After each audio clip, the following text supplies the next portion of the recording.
हमारे फैसलाबाद की आवाम अब ना दकियानूसी पुराने चेहरों से काफी हद तक तंग आ चुकी है और चाहते भी हैं कि कोई नए चेहरे सियासत के मैदान में आगे आए। जिन्हें पार्टी ऑब्लाइज कर रही है वो मसलसल एक स्टेक पे रह रह के शायद ये समझ बैठे कि अब बस हम ये हमारी ही मेरास है, हमारी ही ये घर की लौंडी है, सियासत भी, ये सीट भी और ये टिकट भी। तो आप ये कहने से तो सियासत तो नहीं है, तो खबासत है। लास्ट मैंने देखा कि 3 इलेक्शंस जो हैं ऑलमोस्ट जो आपने सेक्रीफाइस किया, एक बाकायदा तौर पर कैंपेन भी अपनी कर चुके हैं। जब हमने अप्लाई किया अपनी पार्टी पे इस वे भरोसा करते हुए, ट्रस्ट करते हुए, इससे पिछली दफा भी ऐसे हुआ, इस दफा भी ऐसे हुआ। पुराने जो चेहरे हैं अपनी जो मैं समझता हूँ कि उम्रें लगा चुके हैं, तो अब वो बस उसी पे इत्तेफाक कर रहे हैं कि बस जो बन चुका है। अगर खुदा न खासा टिकट नहीं मिलता तो क्या डॉक्टर मुनव्वर फयाज सनी इलेक्शन लड़ेंगे? इंशाल्लाह मैं इस दफा 100% पार्टी में हम है, इलेक्शन हम लड़ेंगे। सेक्रीफाइस का तो खैर अब बिल्कुल सबर भी नहीं है, अब ऐसा बिल्कुल भी नहीं होगा कि नून लीग आपके साथ खड़ी नहीं होती, तो पार्टी चेंज करने का ऑप्शन भी है। और बड़ा क्लियर है जी, पिछली दफा भी पीपल्स पार्टी के जो इंटेलेक्चुअल्स हैं, दे नोस कि उन्होंने कितनी ज्यादा चाहत की, मोहब्बत की। उन्होंने कहा जी कि आप हमारे प्लेटफॉर्म पे आए, इंशाल्लाह हम इलेक्शन में होंगे। और उन लोगों को जो हौसला नहीं करते, वो पसंद भी नहीं करते इन चेहरों को। हमने देखा है कि एक घर को जो है ना जी, सारे लोग उधर हाजिरी देते हैं, चाहे एमएलएज हैं, एमपीएस हैं, उसी की जो है कदम बुसी करते हैं, वहीं पे जाकर फिर वो टिकट और ये सारे मामला के लिए।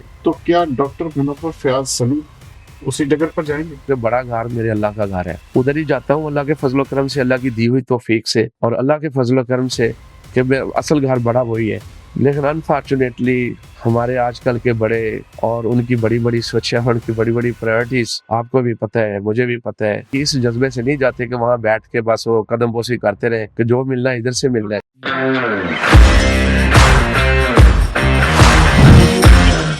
पॉडकास्ट विद सरदार अमीन जितोई में एक बार फिर खुशामदीद नाज़रीन।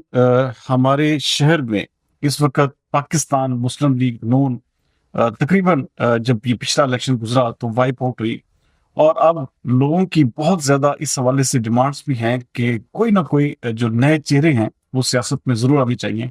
यही वजह है कि आज हमने अपने स्टूडियो में जिस शख्सियत को मदऊ किया है, ये पिछले 30 साल से सियासत में तो हैं, लेकिन पिछले 3 इलेक्शन देखें तो इन्होंने अपनी पार्टी की वजह से वहां पर सेक्रीफाइस किया और इलेक्शन जो है वो ना लड़ा। लेकिन इस बार इस प्रोग्राम में इनसे पूछेंगे कि आज चौथी बार भी ये अपनी पार्टी की मानकर बैठेंगे या इलेक्शन लड़ेंगे।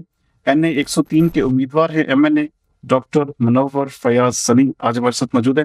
Welcome to the show. कैसे हैं डॉक्टर साहब? जी फाइन, अल्हम्दुलिल्लाह, शुक्र अल्हम्दुलिल्लाह। एक तो माशाल्लाह बड़ी प्लेजेंट पर्सनैलिटी है आपकी और बड़ा प्लेजेंट फेस है। हम जो मैं अपने इंट्रो में बात कर रहा था कि हमारे फैसलाबाद की आवाम अब ना सच्ची बात है कि दकियानूसी पुराने चेहरों से काफी हद तक तंग आ चुकी है और चाहते भी हैं कि कोई नए चेहरे सियासत के मैदान में आगे आए और हमारे शहरियों की किस्म की रहनुमाई करें। सबसे पहले तो मैं आपका इस तरफ जाने से पहले आपसे पूछूंगा कि डॉक्टर मुनव्वर फयाज सनी की इब्तिदा कहाँ से हुई, कहाँ पर पले बढ़े और शुरुआत कैसे हुई? जी जतोई साहब, थैंक यू, बहुत शुक्रिया आपका।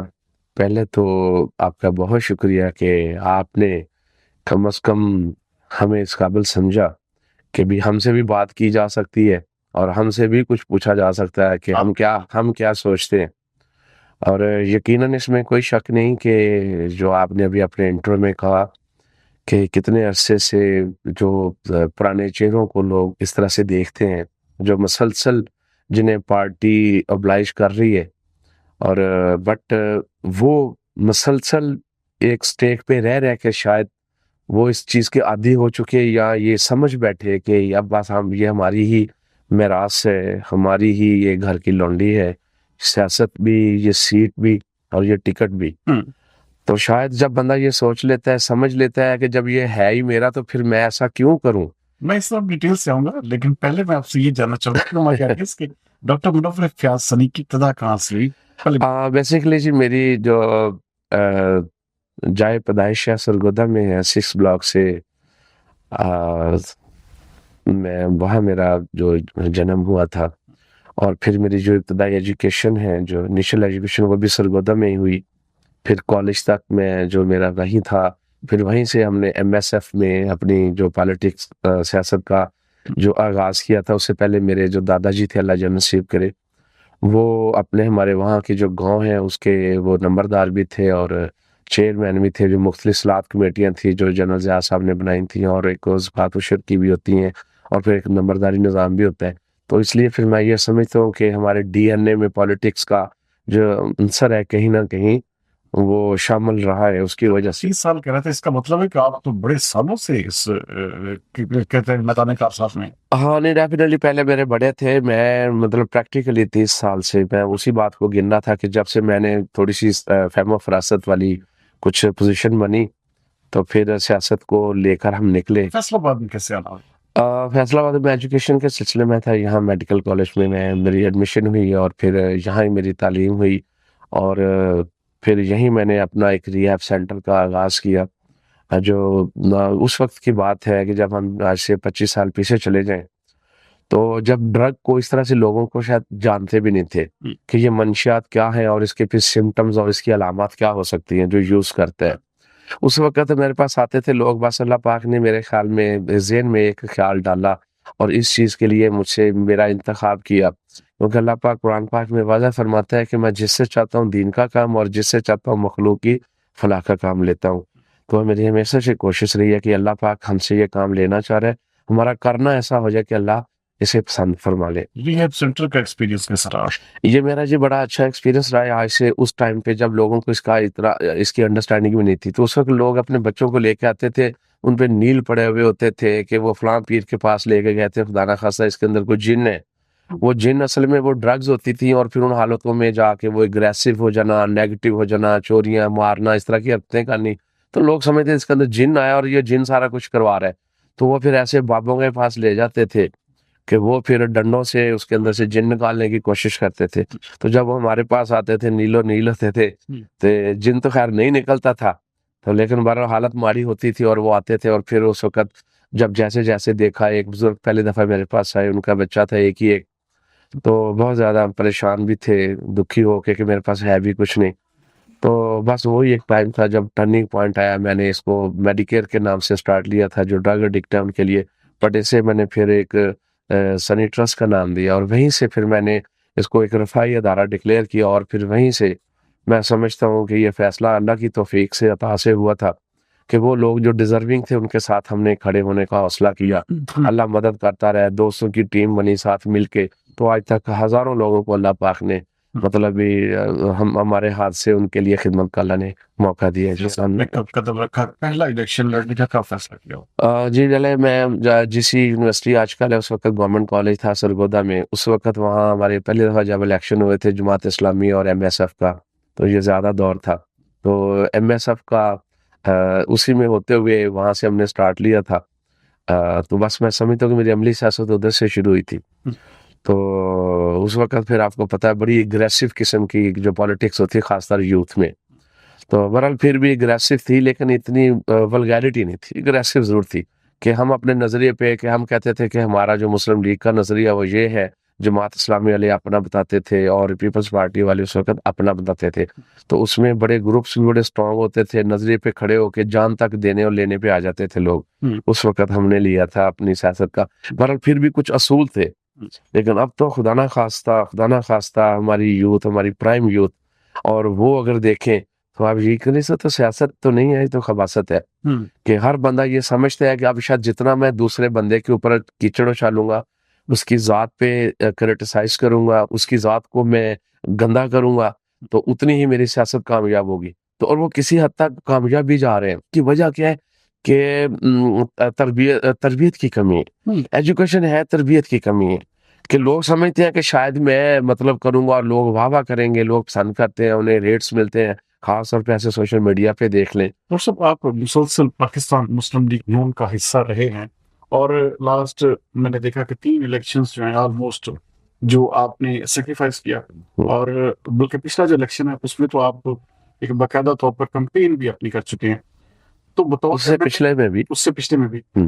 भाई 2 इलेक्शन में आप अपनी कंपेन भी कर चुके हैं, लेकिन उसके बावजूद आपने इलेक्शन लड़ने का फैसला क्यों ना किया? नहीं, बेसिकली देखिए पार्टी के साथ जब आप होते हैं ना, आपकी लॉयल्टी और आप जब आप टिकट के लिए अप्लाई करते हो, अपनी पार्टी पे आप ट्रस्ट करते हो, तो मैं समझता हूँ कि मैनिफेस्टो भी पार्टी का होता है, फिर आप जब अप्लाई करते हो तो वहाँ फिर आप कुछ आपके कुछ मंशूर होते हैं ना कि जो एक पार्टी की जो एडवाइसेज़ होती हैं और उससे जो प्रोसीजर होता है ड्यू से फॉलो करना भी होता है और करना भी चाहिए। तो उसमें फिर डेफिनेटली जब हमने अप्लाई किया अपनी पार्टी पे इस पे भरोसा करते हुए, ट्रस्ट करते हुए, तो फिर पार्टी ने कहा जी कि जो भी डिसीजन होगा आप अप्लाई करें, इंटरव्यू होगा, तो जो डिसीजन पार्टी को उसे ऑन करना पड़ेगा। तो इससे पिछली दफ़ा भी ऐसे हुआ, इस दफ़ा भी ऐसे हुआ, तो हम तो बिल्कुल अपने फैसले को ऑन किया। इस दफ़ा ज़रा थोड़ी-सी मैं समझता हूँ कि कुछ एग्रेशन आई थी, इसलिए कि भी उससे पिछली दफ़ा भी इलेक्शन में थे, उससे पिछली दफ़ा भी थे। तो मतलब ये प्रॉमिस किया गया कि इंशाल्लाह इस दफ़ा हम नए चेहरों को इंट्रोड्यूस करवाएँगे और उन्हें ज़्यादा हम प्रमोट करेंगे। क्योंकि जो लोग हैं, पुराने जो चेहरे हैं, जो ना मतलब भी इसमें अपनी जो मैं समझता हूँ कि अब उम्रें लगा चुके हैं, तो अब वो बस उसी पे इत्तेफ़ाक कर रहे हैं कि बस जो बन चुका है उसी को एक मारा कि नए कुछ विज़न होता है, कुछ स्ट्रेंथ होती है कि बंदा खड़ा होता है किसी नए नज़रिए के साथ, लोगों के सेंटिमेंट को समझता है और उसके लिए कुछ करने के लिए आगे बढ़ता है। तो बट जब मुसलसल बंदा बन के ये समझ ले कि भई ये जब बनना ही हमने है। नहीं, आपको 2 दफ़ा टिकट नहीं मिला, किसी आपको नहीं यूनिट पार्टी ने इलेक्शन नहीं लड़ने दिया, जबकि दोनों बार आप एमएनए की सीट जो है मुस्लिम लीग वो वहीं से हार गए। अब आप क्या ऐसा आपका लाहेमल होगा कि टिकट भी आपको मिले और अगर खुदा न खास्ता टिकट नहीं मिलता, तो क्या डॉक्टर मुनव्वर फयाज़ सनी इलेक्शन लड़ेंगे? नहीं इंशाल्लाह मैं इस दफ़ा 100% पार्टी में हम हैं, इलेक्शन हम लड़ेंगे, होपफुल भी हैं, always hope for the best. अच्छे की उम्मीद रखनी चाहिए, कोशिश करनी चाहिए, बाकी अल्लाह पाक बेहतर फ़ैसला करने वाला है। लेकिन अगर फिर भी इसी तरह से ही कुछ ऐसे ही फ़ैसले हुए जो नापसंदीदा फ़ैसले थे, तो देखिए उसका फिर रिज़ल्ट भी तो ले लिया ना, हुँ, कि पब्लिक सेंटिमेंट थे कि people want change and they are waiting for a new faces. कि बच्चे अब जो यूथ में चले गए, अब वो बड़े हो गए, बच्चों वाले वो कहते हैं कि जब हम बच्चे थे, हमने आँखें खोली थी तो ये चेहरे देखे थे। अब हम बच्चों वाले हो गए हैं तो अभी भी हम यही चेहरे फेसेस देख रहे हैं। हुँ। तो अब हम चाह रहे हैं कोई नया मंशूर हो, नया प्रोग्राम हो, नई सोच हो और कुछ ऐसी नई एनर्जी वाले लोग हों तो हम उनके साथ खड़े होंगे। अदरवाइज़ फिर हम पार्टी के तो हैं, लेकिन ऐसा फैसला अगर कुछ अनफ़ेमिलियर फैसला हुआ तो फिर मेरे ख़्याल में हमारा फैसला मुख़्तलिफ़ होगा और लोगों ने ये साबित किया इस इलेक्शन में। तो मैं समझता हूँ कि कोई भी पार्टी हो, तो पार्टीज़ को उनके जो लीडरान होते हैं, उन्हें मतलब पब्लिक सेंटिमेंट को इग्नोर नहीं करना चाहिए। आप क्या समझते हैं कि ये जो मौजूदा आपकी स्लॉट फांसी हारी है, कंप्लीट व्हाइट वॉश हुआ बिल्कुल हाँ, हुआ है जी ऐसे। और वहाँ से आपके तमाम लोग इलेक्शन हारे। क्या समझते हैं कि पार्टी के अंदर ऐसी कौन-सी चीज़ है, जो कि इन्हीं हारे हुए चेहरों को फिर दोबारा से मोबिलाइज़ भी किया जा रहा है, उनको as a MNA, MP treat भी किया जा रहा है? असल में मैं ये समझता हूँ कि शायद उनके साथ वो लोग जिन्हें मतलब वो समझते हैं कि ये हमारे पुराने वर्कर थे, इन्हें हमने टिकट दिया था, ये हमारे साथ बैठे, असेंबलियों में बैठे, मीटिंग्स में बैठे, तो एक आपकी एक अंडरस्टैंडिंग, मॉरल बॉन्डिंग और एक कंफर्टेबल ज़ोन बन जाता है। और आप समझते हैं पार्टी को पिछली दफ़ा भी और उससे पिछली दफ़ा भी कुछ टाइम भी नहीं मिल सका था कि वो नए लोगों को इस तरह से इंटरव्यू कर सकें, उन्हें स्क्रीन कर सकें। तो उन्होंने फिर समझा कि शायद जो पुराने हमारे साथ खड़े थे, खड़े हैं। हालाँकि आगे-पीछे भी हुए थे कुछ लोग ना, लेकिन बावजूद भी कुछ देखे भाले चेहरे थे। तो कुछ वो कंफर्टेबल ज़ोन बना हुआ था, तो वो भी कंफर्टेबल ज़ोन में होते हुए निकलना नहीं पसंद किया। तो उन्हीं पे इक्तफ़ा किया, बावजूद इसके कि रिज़ल्ट का पता था। फैसलाबाद की बदतरीन शिकस्त मुस्लिम लीग नून को इसी हल्के पे हुई। एग्ज़ैक्टली यू आर राइट जी, ऐसे ही है। बावजूद हाँ। अगर पुराने ही चेहरों को इसी हुँ, तरह आपकी हुँ, पार्टी प्रोटोकॉल और इसी तरह से वो लाइमलाइट में रखती है, हुँ। तो क्या डॉक्टर मुनव्वर फयाज़ सनी अगला इलेक्शन फिर सैक्रिफाइस करेंगे? नहीं, नहीं, नहीं, सैक्रिफ़ाइस का तो ख़ैर अब बिल्कुल सब्र भी नहीं है। हुँ, अब ऐसा बिल्कुल भी नहीं होगा। एक चीज़, one thing and the second thing कि अगर इस दफ़ा भी कुछ ऐसा ही अनफ़ेमिलियर फ़ैसला हुआ हुँ, या इसका सोचा भी तो फिर रिज़ल्ट अल्लाह के फ़ज़ल-ओ-करम से मल्टीप्लाई होके यही मिलेगा। हुँ, बड़ी सीधी बात है। हुँ। मैं बड़ा स्ट्रेट फॉरवर्ड और हूँ इस पिछले बात में, बड़ा इलेक्शन में क्लियर हूँ। हज़ारों की तादाद में लोग आपके साथ थे। जी, आपकी कैंपेन अल्हम्दुलिल्लाह। भी बड़ी अच्छी चल रही थी। हुँ, आपका नाम भी बड़ा अच्छे हलकों में लिया जा रहा था और आप अल्हम्दुलिल्लाह, इंतहाई पॉजिटिव शख्सियत भी नया फ्रेश फेस भी समझे जा रहे थे। अल्हम्दुलिल्लाह। उसके बावजूद आपने सैक्रिफाइस किया। अब कौन-सा ऐसा टूल है, कौन-सी ऐसी चीज़ है जिसकी बिना पर आप दोबारा लोगों के पास जाएँगे और लोगों से दोबारा जो है अपने लिए वोट माँगेंगे? आगे इंशाल्लाह हम पहले भी अपनी ज़ाती लोगों के साथ एक जो मोहब्बत थी, अदब-एहतराम का एक रिलेशनशिप होता है, उसी चीज़ को लेके गए थे जबकि इस दफ़ा बड़ा मुश्किल टाइम था। हुँ, कि जब ये पीछे वाली ये जो एक आपको पता है अफरा तफरी का आलम था और तूफान बदतमीज का एक टाइम 3.5 साल का गुजरा और आपके सामने ये सारी चीजें आप मतलब अब जानते हैं सारा कुछ। और उसके बाद फिर मैं खुद जब मैंने बकायदा से जब ज़िमनी इलेक्शन हुए थे 107 था उस वक्त, ये हल्का जो शेख खुर्रम शहजाद था पीटीआई से, उसने जब रिजाइन किया है तो फिर पार्टी ने डिसीजन लिया कि भी हमने बस इस इलेक्शन में भी नहीं जाना। वो जब ज़िमनी इलेक्शन आते हैं ना, तो उसमें फिर बहरहाल जो हमारे मतलब भी यहाँ के जो इंटेलेक्चुअल्स थे, जैसे कहते हैं सो कॉल्ड लीडरान, उन्होंने कहा जी कि आप कागज जमा कराएं।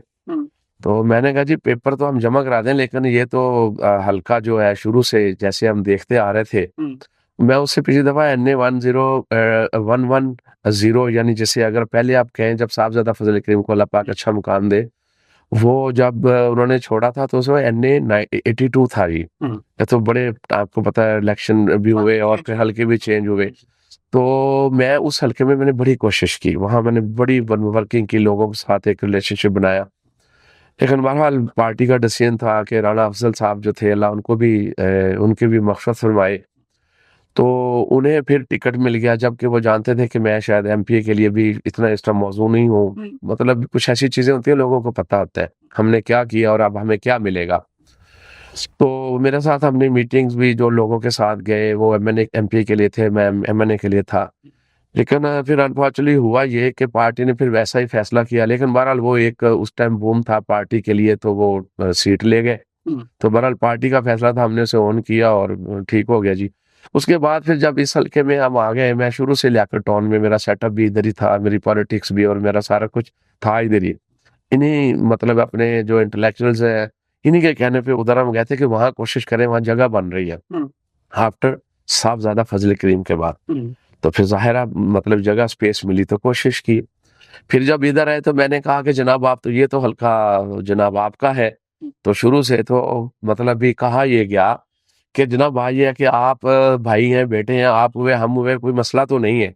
तो अब हमारा पार्टी का फैसला है, मैं एक स्टेक पे हूँ, पार्टी की पोजीशन पे, तो मेरे ख्याल में इस वजह से मैं नहीं कर सकूंगा, तो आप पेपर जमा करें, हल्के को खाली नहीं छोड़ना।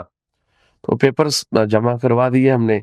फिर उसके बाद जब कोशिश की तो फिर सुनने को ये मिलता है जी कि आपको तो पेपर जमा करने के लिए कहा था, आप तो संजीदा ही हो गए। और अब ये है कि पार्टी का फैसला है कि जो मुस्लिम लीगी है वो आज़ाद भी नहीं लड़ेगा। तो अब आज़ाद भी नहीं लड़ना तो आप पेपर वापस लेने। तो मैंने बहरहाल स्ट्रेट फॉरवर्ड कहा जी देखें पेपर तो वापस नहीं होंगे, क्योंकि हम खड़े हुए थे खड़े होने के लिए।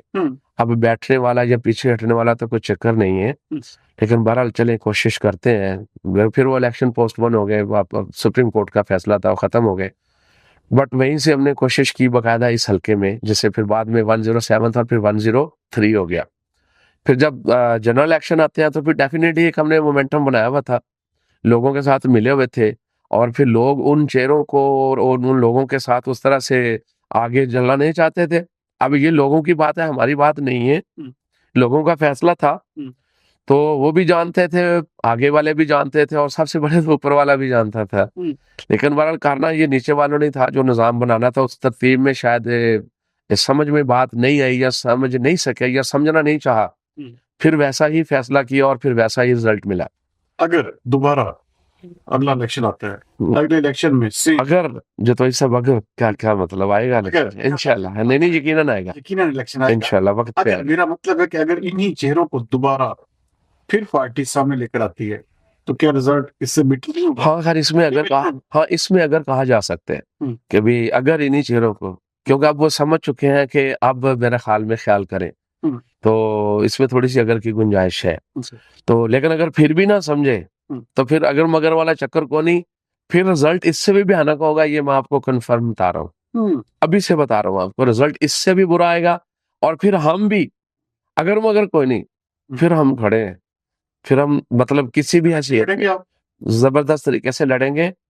और अल्लाह के फजलो करम से बहुत सारे ऐसे लोग हैं जो बात नहीं करते। क्यों नहीं करते? शायद हौसला नहीं है, या ये कि वो समझते हैं कि बस जो जिस तरह एक निज़ाम चल रहा है बस इसी में इसी तरह रहे, हमने क्या लेना देने।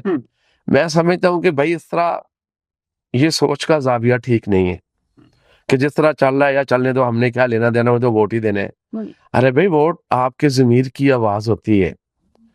वोट आपने करना है उस शख्स को जिसको आप पसंद करते हैं।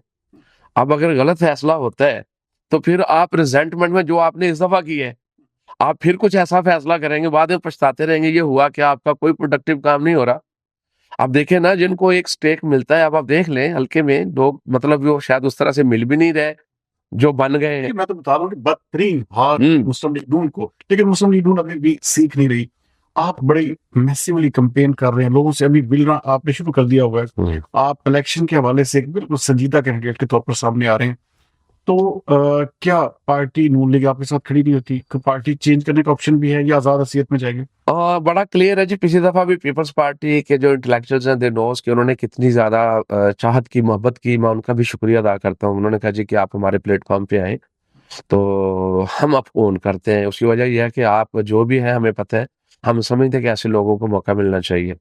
और बहरहाल मैंने कहा जी देखिए, अगर मैं पहले पहले कुछ हो जाता तो ठीक था। आपकी जानब से भी ऑफर की है? हाँ, मुझे पीपल्स पार्टी से बहुत, नहीं, पीटीआई पीटीआई की तरफ से भी, मतलब डैम श्योर के बहुत जबरदस्त तरीके से, मतलब कि राब्ता भी। कि आप मोहम्मद अली सरफराज की जगह आप मैंने खड़े होते? देखिए, एक वक्त आया था कि जब जो अली सरफराज है, उनकी भी एक सियासी घराना है। मेरा भाइयों की तरह ताल्लुक है अली सरफराज से। एक अच्छा भाई है, अच्छा इंसान है। तो बहरहाल उनके जो 9 मई के हवाले से जो मामला था, उस पे पेपर में कुछ प्रॉब्लम आ रही थी। तो उस वक्त भी बड़ा जोर लगाया था कि आपको टिकट भी नहीं मिला और हमारा हल्का खाली है, तो आप आ जाएं। मैंने कहा यार, ये मुझे पसंद नहीं है कि मैंने अगर वहां अप्लाई किया था, अब टिकट नहीं मिला, तो मैं इस रिजेंटमेंट में, मतलब मैं इसलिए छोड़ दूं कि मकसद सिर्फ इलेक्शन लड़ना ही है, अभी टिकट ही मिलना चाहिए, मतलब बेशक बस का मिल जाए। क्योंकि यहाँ हमारे जो है, मतलब इस हल्के से जिसका विंग होता है, जिसमें नीचे वो एमपीएस भी आ रहे हैं और एमएनए से, तो ये उनके ख्याल आते हैं कि भी हमें टिकट मिलेगा तो वो पार्टी का टिकट होगा, सियासी टिकट होगा। तो जब को हमारे जैसा बंदा जो, जिसका कोई पीछे बाप दादा, ये मतलब इस सेंस में कोई इस तरह से इस पीरियड में कोई यहाँ अमली सियासत में नहीं रहा, जिसकी वजह से पार्टी में कोई इन्फ्लुएंस नहीं है, तो वो अगर अपनी जात के लिए कोशिश करेगा तो उसको तो फिर टिकट मिलेगा जी, बस उसका ही टिकट मिलेगा।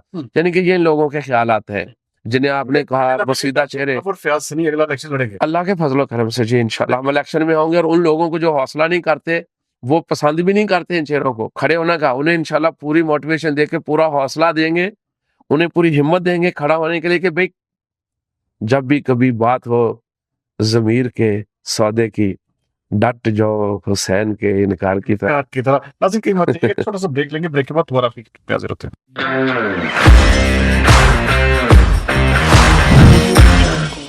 वेलकम बैक नाज़रीन। डॉक्टर मुनव्वर फयाज सनी साहब, आपकी सियासत तो जारी बात है, हम इसके ऊपर तो आपसे बात कर ही रहे हैं, लेकिन मैं ये भी जानना चाहूंगा कि डॉक्टर मुनव्वर फयाज सनी रोजाना की बुनियाद पर ऐसी कौन सी हॉबी, ऐसा कौन सा काम है जो आप रोजाना करते हैं? अगर नहीं किया तो आप समझते कि यार आज का दिन मेरा बिल्कुल खाली थी। जी, मतलब ये बड़ा, ये मैं समझता हूँ कि एक संजीदा सवाल है। और ये करने वाला भी है और इसका आंसर भी होना चाहिए। मतलब एक ऐसा सवाल है, मैं रोजाना से जब उठता हूँ एक जज्बा, इस नीयत के साथ कि आज कुछ ऐसा करना है कि मुझसे अल्लाह ताला किसी का कोई भला करवा दे, कुछ ऐसा जरूर करना है जिससे किसी की भलाई हो जाए, एक कम से कम कुछ मैंने जरूर करना है। इस जज्बे से उठता हूँ, निकलता हूँ और बात अपनी जिंदगी में आता हूँ। ये मैं आपको यकीन से कह रहा हूँ बात। और रात जब होती है तो सोता हूँ ये सोच के कि आज मुझसे अगर कुछ गलत हुआ है तो उसकी मैंने माफी मांगनी है अल्लाह से, और फिर उस बंदे से जिससे शायद मेरे नोइंगली अननोइंगली मुझसे कोई ज्यादती हुई है। और हकीकत की बात है कि मैं इस पे हमेशा यही, मतलब इस कोशिश में जस्तजू अल्हम्दुलिल्लाह रहा हूँ, अल्हम्दुलिल्लाह। खाने में क्या पसंद करते हैं? हम्म? खाने में क्या पसंद? खाने में जी जो मिल जाए, मतलब हाइजीन होना चाहिए। हाँ, साफ सुथरा, कि आपकी सेहत को, आपके स्टमक को डिस्टर्ब ना करे। और बाकी जो भी अल्लाह की नेमतें हैं। म्यूजिक सुनते हैं? बिल्कुल बिल्कुल जी, पहले खैर बहुत ज्यादा था। कौन सा सिंगर पसंद है? किस तरह के म्यूजिक सुनते हैं? म्यूजिक में वैसे जो मेलोडी सॉन्ग होते हैं ना, मुझे वो अच्छे लगते हैं। तो पर आजकल कुछ समझ नहीं आ रही, खास जो कुछ ऐसे जो जिसमें वो दर्द दुर्द होता है या कुछ वो जरा सेंटिमेंट्स होते हैं, तो कुछ वो उनके साथ कुछ ज़्यादा इंस्पिरेशन आ रही है, नहीं समझ आ रही इसकी क्या वजह है। यहाँ मैं समझता हूँ शायद कुछ हमारे इतने जो हमारे जो मुल्की हालात हैं, हुँ। वो और फिर कुछ हमारे जो हमारे रिलेशंस हैं ना, हमारी इवन अपनी जो एक जो एक आपकी रिलेशन होती है ना, फर्स्ट ब्लड रिलेशन, उसमें भी खुदा ना खास्ता अभी मैं अब यकीन कर बड़ी मतलब तकलीफ होती है सोचते हुए कि जो सेंटिमेंट होने चाहिए वो है नहीं, हुँ। लॉयल्टी नहीं है, हुँ। केयर नहीं है एक दूसरे के लिए। हर बंदा यानी बाप है तो बेटे को मिस यूज करने के चक्कर में या यूज करने पे मिस यूज नहीं तो कम से कम यूज करने के चक्कर में, बेटा है तो वो बाकायदा बाप को मिस यूज नहीं तो कम से कम यूज करने की ख्वाहिश जरूर रखता है। हुँ। तो बाकी मेरा तेरा आपस में ये तो खैर बहुत दूर की बात है। हुँ। तो जब हम इन जज्बों के साथ और इन फीलिंग्स के साथ होते हैं, तो फिर आप सोचिए कैसा फिर एक डिप्रेसिव एनवायरनमेंट होगा, हुँ। फिर कैसे बेबरकती नहीं होगी, हुँ। फिर कैसे हम तकलीफों में नहीं होंगे, तो फिर कैसे फिर जिस तरह मैंने कहा कि शायद ऐसी कुछ वो एक मतलब ऐसी पोएट्री या ऐसे कुछ अल्फाज वो ज़्यादा अपील कर रहे आपको इंस्पायर कर रहे थे। कभी मोहब्बत भी हुई ज़िंदगी में? बिल्कुल हुई जी, क्यों नहीं हुई? मोहब्बत क्या मुकम्मल भी हुई, हासिल भी हुई? हाँ, बिल्कुल, बिल्कुल, बिल्कुल हुई। मोहब्बत मुकम्मल भी हुई मेरी, यकीनन शादी भी उधर ही हुई जहाँ मोहब्बत हुई थी। तो मैं समझता हूँ कि अल्लाह का फ़ैसला था, बस वो एक ऐसी वजह बनी कि जिस शायद मेरी फ़हम फ़िरासत में भी नहीं थी हुँ। कि ऐसा कुछ वो एक मतलब बनेगा, कुछ ऐसा एक मतलब वो एक सिस्टम बनेगा कि जिसमें आके मुझे उधर से इधर, इधर से उधर ऐसी जगहों पे जाके होऊँगा और वहाँ फिर एक आपकी एक आपकी एक रिलेशनिंग हो जाती है और फिर वो मतलब सेंटिमेंट में बदल जाती है, इमोशंस में बदल जाती है। तो फिर आपके दिल में एक ख़्वाहिश पैदा होती है कि यार मतलब भी क्या है कि इसको एक अच्छा और इस पाकीज़ा रिश्ते का नाम दिया जाए। तो और फिर वो मैं समझता हूँ कि मेरे अल्लाह के फ़ैसले हैं ये, कि वो हमारी समझ से बाला-बाला हैं, मैं अगर उसपे कुछ भी कहूँगा लाइफ का कैसा रिग्रेट जो आज तक आपको याद है? अ, रिग्रेट हुँ, रिग्रेट ऐसा मुझे एज़ सच बड़ा ये आपका ऐसा क्वेश्चन है कि ये इस पे मैंने शायद कभी मैंने गौर नहीं किया या उम, इस पे मैंने वाक़ई शायद कुछ ऐसा हुआ नहीं जिसको मैं आपको वादा जान सकूँ मुझे रिग्रेट किस्सा कि मैंने जिस चीज़ की ख़्वाहिश की अल्लाह पाक ने दी और मैं ये कहूँ कि मैं जितनी मेहनत करता हूँ, मुझे उससे कम मिलता है तो मुझे रिग्रेट हो, ऐसा नहीं है। मैं उतनी मेहनत भी नहीं करता जितना अल्लाह मुझे अता करता है। अच्छा करता, माशाल्लाह। इसलिए फिर मैं रिग्रेट ऐसा ऐसा कौन-सा वाक़या बचपन से लेके आज तक जो आज भी आपको याद हो, अच्छी यादें जिस वाक़ये के साथ आपकी मुझसे? हाँ, बस बचपन से लेके आज तक कुछ शख्सियत में कमियाँ रह जाती हैं, जब आपके जो ना बड़ी एक पर्सनल बात है ये। ये मैं शेयर इसलिए करूँगा कि इसका शायद किसी माँ का, किसी बाप का भला हो जाए कि आपकी शख्सियत में जब फादर का एक अपना रोल है, मदर का एक अपना रोल है। अब जब दोनों आपके साथ होते हैं तो उस वक़्त यकीनन आपकी कंप्लीट एक जो तरबियत भी हो रही होती है और आपको किसी चीज़ की फिर ना मैं नहीं समझता कोई कॉम्प्लेक्स आएगा या कुछ कमी रह जाएगी क्योंकि फ्रॉम बोथ साइड आपको सपोर्ट भी हो रही होती है और आप प्रमोट भी हो रहे होते हैं, स्ट्रॉन्ग भी हो रहे होते हैं। बट मैं ये इसलिए शेयर करना चाहूँगा कि उन लोगों को मैसेज दे सकूँ कि जो छोटी-छोटी बात पे अपना इख्तिलाफ बनाते हैं और वो इख्तिलाफ इस हद तक ले जाते हैं कि मदर एक तरफ और फादर एक तरफ और बीच में वो बच्चा जिसको फादर की भी ज़रूरत है, जिसको मदर की भी ज़रूरत है। लेकिन वो उस मामले में आके और वो मतलब इन चीज़ों से मतलब वो मैं कहता हूँ महरूम रह जाता है। तो मैं ये समझता हूँ कि मैं बताने में नहीं शर्म समझता क्योंकि ये एक ऐसा सिलसिला है, ये अज़ल से अबद तक है और ये रहना भी है कि इख्तिलाफ़ मदर और फादर का कुछ अंडरस्टैंडिंग ना बन सकी, तो उसमें फिर वो मतलब भी वो सेपरेशन तो ना हुई, लीगल जैसे होती है बट वो फिर मतलब अलहदा ही रहे। उस वक़्त की बात है कि जब शायद मुझे समझ भी नहीं है, हुँ। कि मैं कितना छोटा हूँगा।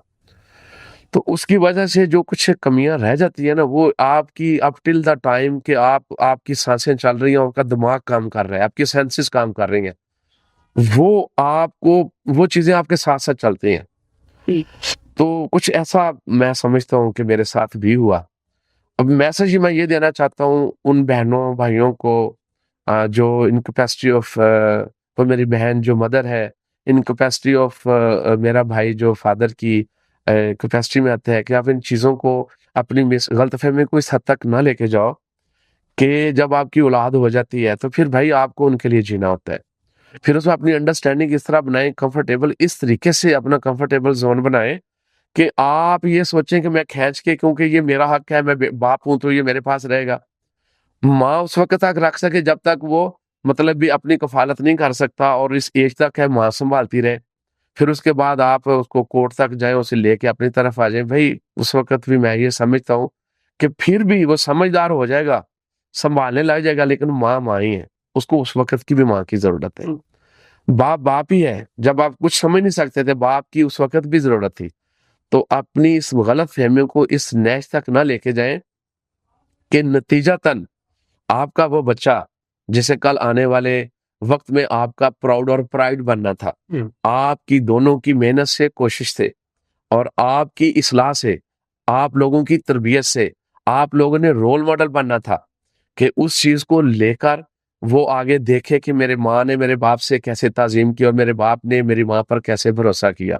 और ये रिलेशन इस तरह से होता है और हेल्दी एनवायरनमेंट इस तरह से होता है और फिर इस तरह से आगे अपने आप को लेकर चले, तो मैं ये समझता हूँ कि फिर उसकी ज़ात में कमियाँ रह जाती हैं। ये मैसेज उन लोगों के लिए ज़रूर है कि अपनी गलतफ़हमियों को डिस्कस करें कि ईगो का मसला ना बनाएँ। अना का मसला बनाकर उसको इस तरह ना करें कि वो बिल्कुल फिर आपके वो एक ब्रेकिंग पॉइंट पे चले जाए।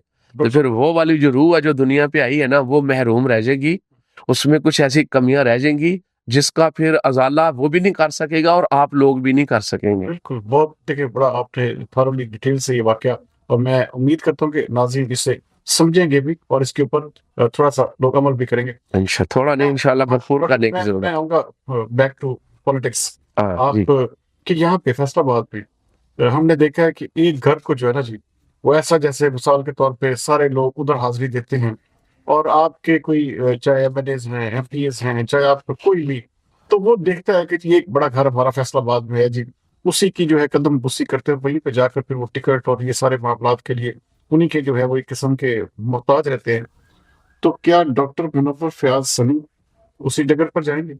या अपनी एक अलग शिनाख्त बनाते हुए अवाम के साथ लाइज़्म बनाना बेहतर पसंद करेंगे? जी, इंशाल्लाह पहले तो मैं ये क्लियर करूँ कि बड़ा घर मेरे अल्लाह का घर है। हुँ, सबसे बड़ा घर वही है, जिसमें जो फैसला करने वाले हैं, जो यहाँ आज बढ़े हैं, ये भी उसी दर पे जाते हैं और इन्हें भी उसी दर से मिलता है। और आगे जिनको इन्होंने ये मकाम दिया है, जिन्होंने इन्हें ये मकाम दिया कि ये यहाँ के बड़े हुए, वो जो बड़े हैं ना, वो भी उस बड़े घर में जाते हैं। तो फिर हम उनसे सीख के हम भी सीधे उसी बड़े घर में क्यों ना जाएँ? एक चीज़, उधर ही जाता हूँ अल्लाह के फ़ज़ल-ओ करम से, अल्लाह की दी हुई तौफ़ीक से और अल्लाह के फ़ज़ल-ओ करम से कि मेरा असल घर बड़ा वही है। बाकी ये जो हमारे लीडरान होते हैं, जो पार्टी के बड़े होते हैं, वो यकीनन बड़े होते हैं। उनकी ताज़ीम, उनका एहतराम और उनका एक्सपीरियंस, उनकी सोहबत में बैठना, उनसे कुछ अच्छा सीखना और उनसे रहनुमाई लेना, आप कि कैसे आप अपने आप को आगे बढ़ा सकते हैं, ग्रो अप कर सकते हैं और कैसे आप आवाम की खिदमत कर सकते हैं, कैसे आप मुल्क की आप जो एक प्रोडक्टिव जो एक्टिविटी है, उसमें आप हिस्सा ले सकते हैं, कैसे आप अपना पॉजिटिव रोल प्ले कर सकते हैं। लेकिन अनफॉर्चुनेटली हमारे आजकल के बड़े और उनकी बड़ी-बड़ी सोचें और उनकी बड़ी-बड़ी प्रायोरिटीज़ आपको भी पता है, मुझे भी पता है। तो फिर अब हमने जिस हद तक सीखना होता है उस हद तक तो चले जाते हैं। तो बाकी इस जज़्बे से नहीं जाते कि वहाँ बैठ के बस वो कदम-बोसी करते रहें कि जो मिलना है इधर से मिल रहा है। क्या ये वजह तो नहीं कि आपकी एग्रेसिवनेस जो है आपके आड़े आ जाती है और आपको नहीं खैर मैं ये अगर इस जो हमारा जो सेटअप मैं समझता हूँ कि होना नहीं चाहिए था, जो बन चुका हुआ है एक माइंडसेट, उसके अकॉर्डिंगली अगर ये कहूँ कि यकीनन शायद यही बात हो। लेकिन फिर भी इसकी डेप्थ में जाऊँ, रियलिटी में जाऊँ तो मैं ये समझता हूँ कि ये मेरे अल्लाह के फैसले होते हैं, हुँ, कि जब अल्लाह पाक चाहे अगर आप कहीं देखो ना कि आप अगर वहाँ नहीं भी जाते हो, आप इस जज़्बे से वहाँ नहीं भी जाते तो अल्लाह पाक आपको बनाना चाहता है, तो फिर अल्लाह पाक जिन्होंने फैसले करने तो अल्लाह उनके दिल ज़ेहन बदल देता है। उनके दिलों में और ज़हनों में अल्लाह पाक आपके लिए वो मोहब्बत और वो कैफ़ियत डाल देते हैं ना अल्लाह पाक। तो इसलिए फिर मैं ये समझता हूँ कि शायद रियलिटी ये है कि जब अल्लाह पाक आपसे कोई काम लेना चाहते हैं, तो आपका इंतखाब करवा ही देते हैं। डॉक्टर साहब, आपके हल्के पे बहुत सारे लोगों की नजर है, बहुत सारे लोग पर तोड़ रहे हैं, कोई बाहर से है, कोई इधर से, कोई बहुत सारे लोग हैं जो इलेक्शन लड़ना। मैं समझ गया हूँ। और अगर मुझे क्योंकि जारी बात है, इतने सारे लोग जब एक ही पार्टी में टिकट अप्लाई कर रहे होंगे तो जारी बात है डिफिकल्टी है पार्टी के लिए भी। तो क्या उस सूरत में भी डॉक्टर मुनव्वर फयाज सनी जो है, इलेक्शन लड़ेगा? हाँ इलेक्शन, क्योंकि भाई ये आप लड़ेगा। लड़ेगा। इलेक्शन वैसे नहीं, लेकिन वो लड़ने के लिए तैयार हो जाएंगे कि जब हम इलेक्शन लड़ेंगे। आज हम अच्छे हैं, उनके साथ खड़े हैं, नारे मारते हैं, टाइम देते हैं, फोन देते हैं, पैसा देते हैं, हम अच्छे हैं। लेकिन अभी तो थोड़ी सी झलक थी कि अपने लिए, अपने नाम के लिए या अपनी कोशिश की, तो बहरहाल अब हमने किस तरह से खुटकते हैं, तो ये कहीं ना कहीं से आवाजें आती रहती हैं। तो बहरहाल चलें, अल्लाह भला करे, ये अपना अपना ज़र्फ है कि जब आपके हम काम आते रहे तो आप हमारे लिए अच्छी सेंटीमेंट रखते हैं, तो जब हम अपने लिए बात करते हैं आपके खिलाफ भी बात नहीं करते, तो आपका सलाम का जो अंदाज है, इवन हाथ आपका, वो तो निकलते नहीं, निकलता है तो आधा निकलता है। तो अब भी यही हालत है कि आपके जो हारे लोग हैं ना, वो भी गर्दों में आधे फुट का सरिया लेकर घूम रहे हैं, और शायद उसकी वजह ये है कि उनको गवर्नमेंट प्रोटोकॉल मिल रहा है, इंतजामिया को डायरेक्शन दी गई है कि उनके साथ जो है मुकम्मल यही वजह रखे। यही वजह तो आप नहीं समझते कि अवाम इस फिर और ज्यादा उनकी मुखालफ हो रही है? हमारी आवाम जो है ना, असल में मैं फिर आपको एक बताऊं कि हमारी आवाम को भी अब समझना है। मैं इस दफा इलेक्शन में भी मैं भरपूर लोगों के साथ राब्ते में रहा, मैं लोगों को यही बताता रहा कि भाई मेरी बात सुनो, मैं आया हूं ना आपके पास, आप मुझे भी सुने, मुझे भी देखें, मेरे किरदार को भी देखें, मेरे प्रेजेंट को भी देखें, मेरे पास्ट को भी देखें, और मेरी फ्यूचर प्लानिंग भी देखें कि मैं क्या जज्बा रखता हूँ। आप फिर फैसला करें। ना तो उन्होंने आपकी जात के लिए आज तक कुछ किया है, ना ही मैंने आपकी जात के लिए। जो आपकी जात में गर्दाने मैंने, उन्होंने भी बजवाए थे, बजवाने मैंने भी नहीं है। आपने मेहनत करते थे, कमाते थे, खाते थे, आगे भी आपने अपनी मेहनत करनी है, कमाना है, खाना है, उल्टा आपने हमारे साथ खड़े होना है, भरोसा करना है हमारे ऊपर। तो हमें आपको ओन करना है। आपको जब हम कुछ बन जाएंगे, किसी स्टेक पे आएंगे। डॉक्टर साहब, फ्यूचर प्लान की बात की आपने, क्या फ्यूचर प्लान है आपके इस हल्के में? मेरे देखिए, फ्यूचर प्लान तो तब होता है जब आपके हाथ में कुछ हो। मतलब भी आप प्लानिंग खैर होती है डेफिनेटली। विजन क्या विजन? विजन मेरा डेफिनेटली ये है कि मैं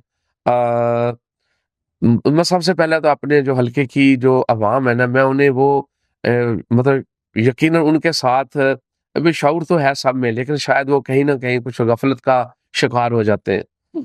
मैं उनके साथ मतलब मोहब्बत में हूँ, राब्ते में हूँ। मैं उन्हें कहीं ना कहीं इस दफा उनका जो शौक तो अल्लाह ने उन्हें दिया हुआ है माशाल्लाह, लेकिन जो कहीं ना कहीं वो जो गफलत का शिकार होते हैं ना, मैंने इस दफा मजबूर करना है उन्हें कि यार अब आपने अपने मतलब भी शौक से काम लेना है। अब आपने जो मसलियत है ना, वह इनका शिकार नहीं होना। अगले इलेक्शन के हवाले से क्या पैगाम देंगे अपने NA 103 की आवाम को कि डॉक्टर मुनव्वर फयाज सनी अगला बतौर MNA उनके पास आ रहे हैं, तो क्या क्या मैसेज है? यही कहूंगा पहले भी उन दोस्तों का कि जिन्होंने बिल्कुल मेरे साथ भरपूर, मैं समझता हूँ कि किसी भी लालच के बगैर मेरे साथ मोहब्बत की, दिन रात मेरे साथ चले, टाइम दिया, अपने दस्तरखान हमारे लिए सजाए, अपनी ड्राइंग रूम के दरवाजे हमारे लिए खोले, यहाँ तक कि अपने दिलों के दरवाजे खोले। टिकट नहीं मिला, पार्टी का फैसला था, उन लोगों को इत्मीनान में लिया और पार्टी के साथ थे। तो यकीनन मैं उनका मशकूर हूँ कि जिन्होंने इत्मीनान किया था। तो इस दफा मैं उन लोगों को भी कहूंगा जिन्होंने इत्मीनान किया, लेकिन फिर बाद में, हाँ मतलब भी कुछ हमारी मजबूरियां थी कि डेफिनेटली जब आप कंसेंसस डेवलप करते हैं ना, जब आप टिकट के लिए अप्लाई करते हैं, तो फिर उसमें आपको एक मतलब भी इस चीज को ओन करना पड़ता है कि जो पार्टी का फैसला होगा उसको आप ओन करेंगे। तो मैं समझता हूँ कि ये गैर मुनासिब है बाद में आप उसे डिसोन कर दें। तो इस दफा फिर हम देखेंगे इंशाल्लाह, अगर कोई स्टेशन बंदी हुई के बाद में हमारा अगर ये फैसला हो कि हमने फिर अगर कुछ कर लिया और पार्टी हमारे साथ क्या करती है, तो फिर इंशाल्लाह हम, मेरे ख्याल में अब सारी जिंदगी इसी तरह तो नहीं चलेगा। आप हर सूरत में इलेक्शन लड़ेंगे इंशाल्लाह, अल्लाह के फजल करम। अल्लाह के फजल करम से। इलेक्शन जो है वो, ये देखिए कैसी बात है, कहना करो कि उन्होंने कहा जी कि अगला इलेक्शन जो है वो किसी भी सूरत में सेक्रीफाइस नहीं किया जाएगा। और जो हम बात कर रहे हैं कि इस वक्त पूरे फैसलाबाद में मुस्लिम लीग नून के हवाले से अवाम में ये कंसेंसस जरूर पाया जाता है कि अवाम जो है इन दकियानूसी और पुराने चेहरों से ऑलमोस्ट आजिज आ चुकी है। और अगर पार्टी बेहतर रिजल्ट चाहती है तो फिर पार्टी को नए फेसेस, नए पर्सनैलिटीज के ऊपर काम करना होगा और अगले इलेक्शन में उनको मैदान में उतारना पड़ेगा अगर वो अपनी पार्टी की और मुस्लिम लीग नून की बका चाहते हैं। तो अगर इसी तरह से ही एक बदतरीन हार या इसी तरह के फैसले अगर वो एक्सेप्ट करते हैं तो फिर जारी बात है हर पार्टी के लिए खुला मैदान है। तो जिस तरह उन्होंने कहा कि वो अगला इलेक्शन हर सूरत में लड़ेंगे, किसी सूरत में भी सेक्रीफाइस नहीं करेंगे, इसी उम्मीद और यकीन के साथ कि हमारा फैसलाबाद जो है अगले इलेक्शन में कम से कम नए चेहरे जरूर देखेगा। अगले प्रोग्राम तक सरदार अमीन जितोई को दीजिए इजाजत। पाकिस्तान जिंदाबाद।